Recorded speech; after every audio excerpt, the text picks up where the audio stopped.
शिक्षक साथियों, आज हम बात करते हैं हिंदी भाषा के अंतर्गत प्रवाहपूर्ण पठन की।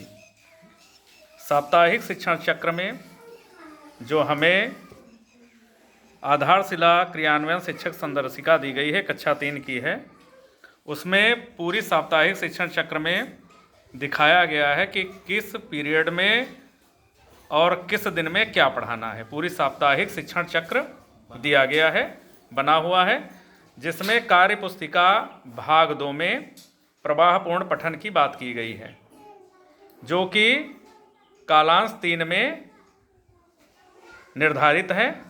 और कालांश 3 में प्रवाहपूर्ण पठन सप्ताह के 4 दिनों में किया जाएगा। ये देखिए, साप्ताहिक एवं दैनिक योजना की रूपरेखा में दिया हुआ है। क्लास 3 की है ये, और 4 दिन प्रवाहपूर्ण पठन कालांश 3 में हम करेंगे। प्रवाहपूर्ण पठन हम कार्य पुस्तिका के भाग 2 से कराएंगे, और प्रवाहपूर्ण पठन अभ्यास कार्य उसमें दिया गया है। और ये हमें कार्य पुस्तिका जो बच्चों को प्रदान की गई है उसमें दिया है, और हर सप्ताह के हिसाब से दिया गया है। अब हम बच्चों की ये देखते हैं कार्य पुस्तिका जो दी गई है। प्रवाहपूर्ण पठन मेरे विद्यालय में 20वां सप्ताह चल रहा है, तो 20वें सप्ताह के अंतर्गत पहले दिन ये कहानी दी है, दूसरे दिन ये, तीसरे दिन ये, और चारों दिन में समेकन कर सकते हैं। अगर छात्र संख्या ज़्यादा है तो हम 25% बच्चों का प्रतिदिन कराएंगे। इसे पढ़ाने के लिए हम 1 मिनट का टाइमर मोबाइल में लगा लेंगे और बच्चे को बुलाएंगे।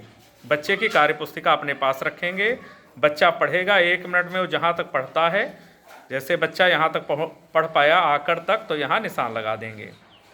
उतने कितने शब्द पढ़े वो हम यहाँ पास अंकित कर लेंगे। यदि बच्चा 1 मिनट की जो समय सीमा निर्धारित है उसमें सारे शब्द पढ़ लेता है, तो कुल शब्द दिए हैं 56, इनको हम लिख लेंगे। ऐसे ही हम चारों दिन कराएंगे, 3 दिन कराने के बाद चौथे दिन भी।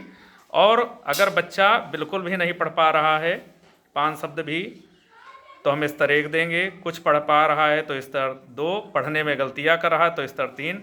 और अगर बच्चा सब कुछ ठीक ठाक पढ़ लेता है और उसके पढ़ने की स्पीड भी 60 सेकंड में जो भी दिया गया है उसमें पढ़ के वो अपना सक्षम है प्रभावपूर्ण पठन में, तो उसे स्तर 4 हम प्रदान करेंगे। यहाँ उसे हम स्टार देंगे, और जिस तारीख में हम पढ़ा रहे हैं, जैसे आज हमारे वहाँ पढ़ाया गया है, तो हम आज की डेट डालेंगे और यहाँ हम अपने सिग्नेचर कर देंगे। इस तरीके से प्रभावपूर्ण पठन की बात जो है कालांश 3 में है, सप्ताह के 4 दिनों में।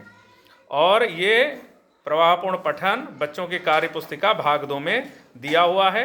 इसके अतिरिक्त हम 5वें और सप्ताह के 6ठे दिन पुस्तकालय का प्रयोग कर सकते हैं, और बच्चों की प्रवाहपूर्ण पठन में गति बढ़ाने के लिए हम रीड अलांग ऐप का भी प्रयोग कर सकते हैं, और उनकी दक्षता की जांच करने के लिए निपुण ऐप का भी प्रयोग निरंतर करते रहें, तभी बच्चे जो है अच्छे से सीख सकेंगे।